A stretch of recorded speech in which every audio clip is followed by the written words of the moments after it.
देखिए 3 important derivation है power की, इसके बाद इस चैप्टर की डेरिवेशन खत्म हो जाएंगी। तो पहली डेरिवेशन है आज की, expression for power through an inductor in AC. तो मैं आपको पहले ही बता दूं आंसर, इंडक्टर और कैपेसिटर, इंडक्टर यानी सोलेनॉइड के थ्रू अगर एसी कनेक्ट करते हैं तो इसकी जो नेट पावर आती है वो 0 आती है। तो पेपर में ऐसे भी लिखा था कि prove that the power through an inductor in an AC circuit is 0, और कैपेसिटर में भी पावर 0 आती है। तो इंडक्टर वाली डेरिवेशन मैं कर रहा हूं, कैपेसिटर वाली आप करेंगे, बिल्कुल सेम चलती है डेरिवेशन। तो आप जरा डेरिवेशन देख लो, क्या फर्क होगा, थोड़ा सा फर्क होता है इंडक्टर कैपेसिटर में, आपको यही बता दूंगा। तो दोनों में, इंडक्टर में और कैपेसिटर में पावर क्या आती है 0, रजिस्टर में 0 नहीं होती, ठीक है ना। तो हमने आज 3 डेरिवेशन करनी है, एक इंडक्टर की अलग, एक कैपेसिटर की अकेले, और एक करनी है हमने तीसरी एलसीआर सर्किट की कंबाइंड। वो तीनों में से ज्यादा इंपॉर्टेंट है, तो ये भी आ सकती है पेपर में। तो मान लेते हैं कि ये एक इंडक्टर है, ऑफ इंडक्टेंस है, it is connected to an EMF source E is equal to E not sine omega T. आपको पता है फिर इसमें से करंट जाएगा, अच्छा E is equal to E not sine omega T, फिर यहाँ से करंट जाएगा। तो जो करंट की वैल्यू आएगी वो कितनी आती है, I is equal to I not sine omega T minus pi by 2। याद है सबको कि भैया इंडक्टर में जो करंट चलता है वो 90 डिग्री लैग करता है, 90 डिग्री पीछे चलता है, पाई बाई 2 रेडियन पीछे चलता है ना।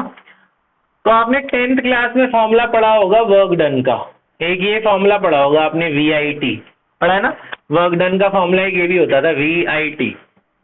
तो हम मान लेते हैं स्मॉल टाइम इंटरवल के लिए यहां से करंट गया, तो स्मॉल टाइम यानी T को DT मान लेते हैं, वोल्टेज यानी EMF, यहां से हमने कितना EMF दिया है E, तो स्मॉल टाइम के लिए वर्क डन भी स्मॉल ही होगा। तो पहले हमेशा स्टार्टिंग डेरिवेशन यहां से करनी है। स्मॉल वर्क डन की डेरिवेशन क्या होगी, EIDT, स्मॉल वर्क डन का फॉर्मूला EIDT। कैसे आया, work done is equal to VIT वाले फॉर्मूले से आया। अच्छा अब इसमें वैल्यूज डाल दो, E की क्या वैल्यू है, ये E की वैल्यू ये है, E क्या है E not sine omega T, और I है आपका I not sine omega T minus pi by 2, और बाहर क्या लगा हुआ है dt। अच्छा तो इसको मैं ढंग से लिख दूं, E नॉट I नॉट बाहर, E नॉट I नॉट सब मल्टीप्लाई है, बाहर ले आओ। अच्छा इसमें से ना माइनस कॉमन ले लो, साइन में से माइनस बाहर आ जाता है, तो जब माइनस कॉमन लोगे ये वाला तो साइन ओमेगा टी ऐसे ही रहेगा, जब आप माइनस कॉमन लिए आगे पीछे हो जाएगा ना, ये पाई बाई 2 प्लस का हो जाएगा और ये माइनस का हो जाएगा, माइनस कॉमन ले। ये क्यों किया, क्योंकि sine 90 minus theta becomes cos theta, तो वो कॉस हो जाएगा, E not I not sine omega T, और ये साइन 90 माइनस थीटा क्या हो गया कॉस ओमेगा टी dt। ये स्मॉल वर्क डन आ गया, ठीक है जी, यहाँ तक ठीक है। साइन 90 माइनस थीटा कॉस लिख दिया, बाकी सेम टू सेम कॉपी करा है। कुछ देखो नेगेटिव कॉमन कैसे लिया उसने पूछा, तो आप लोग भी देख लो। जैसे मान लो x माइनस वाई है, मैं माइनस कॉमन ले लूंगा इनमें से, तो ये माइनस का हो जाएगा और ये क्या हो जाएगा प्लस। इसमें से माइनस अगर मैं बाहर लेता हूँ, साइन का माइनस बाहर आ जाता है, माइनस बाहर लूँ तो ये माइनस हो जाएगा और ये क्या हो जाएगा प्लस। जो प्लस वाला था माइनस, साइन चेंज हो जाएगा ना, जो माइनस वाला है प्लस, तो ये माइनस हो गया ये प्लस हो गया। तो यही लिखा है मैंने, ओमेगा टी प्लस का लिख दिया, ये पाई बाई 2 प्लस का है, ओमेगा टी माइनस का, ठीक है, आगे पीछे कर देते। तो माइनस इसलिए कॉमन लिया वो फॉर्मूला बनाने के लिए, वो साइन 90 माइनस थीटा बन गया। साइन 90 माइनस थीटा का क्या फॉर्मूला होता है कॉस थीटा, जिनको याद नहीं है याद कर लो, 10th का फॉर्मूला वैसे ही, sine 90 minus theta is cos theta. ये समझ में आ गया small work done. Now for total work done, for total work done, for total work done कहाँ से कहाँ हमने वर्क डन करना है, हमने करना है 0 से लेकर t टाइम तक, 0 से लेकर पूरी एक साइकिल का मान लो हमने करना है। तो इंटीग्रेट टोटल, ये स्मॉल वर्क डन निकाला, फिर टोटल वर्क डन के लिए क्या करते हैं दोनों तरफ इंटीग्रेशन, कहां से कहां तक करना है 0 से लेकर t तक। तो E not I not constant उसे बाहर रखो, अंदर क्या बचा sign omega T cos omega T dt। यहाँ तक बात समझ में आ गई, E not I not constant है फिक्स है बाहर, अंदर ये बच गया इंटीग्रेशन से। अब जिनके पास ट्रिगो नहीं है उनके लिए एक बात, और जिनके पास ट्रिगो है उनसे एक क्वेश्चन, ये किसका फॉर्मूला होता है 2 sine theta cos theta is the formula of sine 2 theta. तो अगर ये साइन कॉस है और 2 भी है तो ये पूरे को हटाकर हम क्या लिख सकते हैं, साइन 2 थीटा। हमारे पास साइन कॉस तो है, बस क्या नहीं है, 2 अगर होता तो ये फॉर्मूला बन जाता, 2 नहीं है तो 2 खुद से ले आना है आपने। अच्छा मैं अभी ला रहा हूँ, इधर डी डब्ल्यू का इंटीग्रेशन क्या हो गया, डब्ल्यू, इधर में 2 से डिवाइड और 2 खुद ले आओ। ये दिख रहा है इनको, ये स्टेप दिख रहा है, तो 2 से मल्टीप्लाई 2 से डिवाइड, ये बात समझ में आ गई, उसके नीचे नहीं लिखूंगा मैं, ये बात समझ में आ गई। मैंने 2 मल्टीप्लाई 2 डिवाइड करा, क्यों करा, ताकि ये फॉर्मूला बन जाए। तो ये स्टेप मैं यहाँ दोबारा लिख देता हूँ, इधर डी डब्ल्यू का इंटीग्रेशन डब्ल्यू हो गया, ये बचा है E not I not divide by 2, 0 से T 2 sine omega T cos omega T और D T, 2 sine theta cos theta, ये थोड़ा दूर लिख देते हैं, 2 sin theta cos theta is the formula of sin 2 theta। तो 2 sin theta cos theta हटा दूं और उसकी जगह मैं क्या लिख देता हूँ, sin 2 theta। तो ई नॉट आई नॉट बाई 2 तो बाहर रहेगा, 0 से t, 2 sin theta cos theta is sin 2 theta, 2 sin theta cos theta sin 2 theta, है ना। अब साइन का इंटीग्रेशन कर दो, साइन का इंटीग्रेशन आपको पता ही है, साइन एक्स का इंटीग्रेशन क्या होता है, माइनस कॉस, इंटीग्रेशन कर रहे हैं ना हम लोग, साइन का इंटीग्रेशन क्या होता है, माइनस कॉस। जिनको फॉर्मूला याद नहीं है याद कर लो, साइन एक्स का इंटीग्रेशन क्या होता है, minus cos x, sine x का माइनस कॉस एक्स।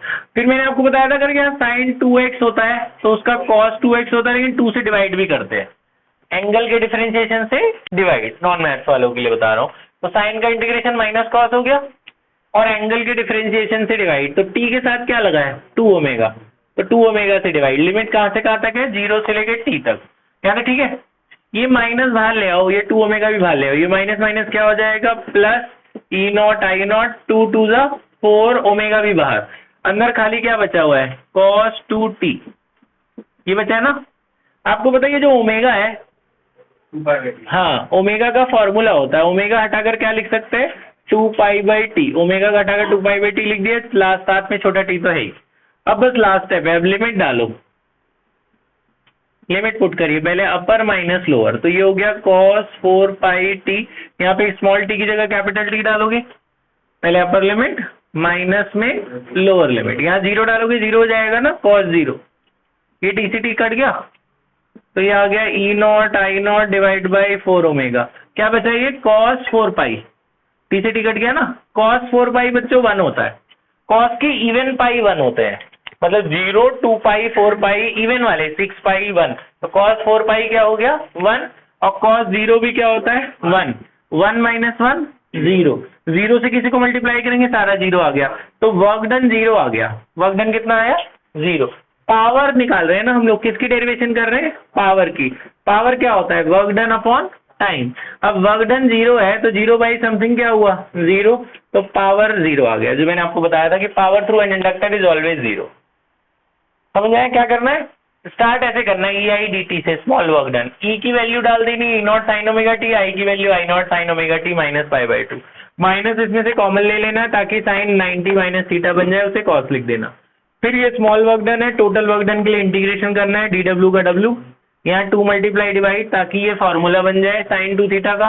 ये मैंने 2 बार लिख दिया एक स्टेप, तो आपको एक ही बार लिखना है, वो तुम्हारे लिए लिखा है। तो साइन का इंटीग्रेशन माइनस कॉस, फिर 2 ओमेगा से डिवाइड, फिर लिमिट डाल, ये 2 ओमेगा बाहर, लिमिट डाल दो, अपर लिमिट माइनस में लोअर लिमिट, तो 1 1 आ जाएंगे, 0 हो जाएगा, वर्क डन 0 तो पावर भी 0, power is energy work done by time, तो 0 बाई समथिंग इज 0। अब सुनो, कैपेसिटर के लिए आप करोगे बस एक चेंज कर देना, ये तो डायग्राम में इंडक्टर या कैपेसिटर बना देना, अभी हेडिंग आप डालना power inductor through capacitor, power expression for power through a capacitor in AC.